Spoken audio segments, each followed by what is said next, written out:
Hai Abang Minyak. Hai.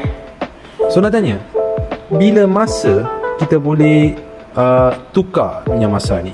So kalau ada kata untuk minyak masak terpakai, minyak masak, kita kena tengok 6 ciri yang kita boleh lihat ataupun kita boleh bau lah daripada minyak masak yang kita perlu tukar. Contoh yang pertama adalah dari segi warna.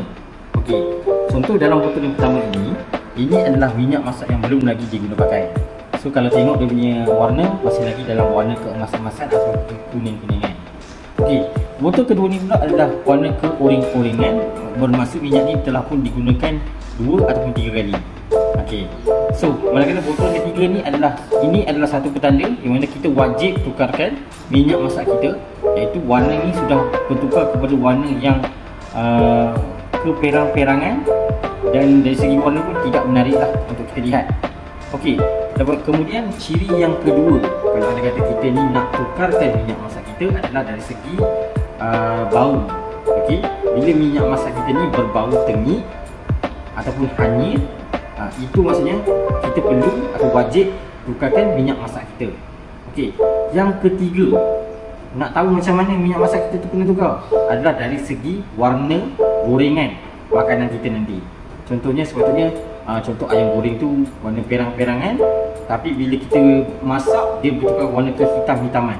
Okey, itu adalah satu tanda juga. Okey, kemudian ciri yang keempat adalah dari segi minyak masak itu terlihat kelikatan ataupun likat. Okey, yang kelima adalah kita punya makanan tu bila kita makan dia rasa lain, seperti ada rasa ikan. Kiranya dari segi rasa makanan tu dah bertukar. Okey, itu adalah ciri yang kelima yang perlu kita tukarkan minyak masak kita. Okey, lepas tu ciri yang terakhir, bila kita panaskan minyak masak kita, asap yang dihasilkan terlampau banyak. Itu adalah ciri yang keenam yang kita wajib tukarkan minyak masak kita. Okey, ini bukan Abang Minyak yang cakap lah.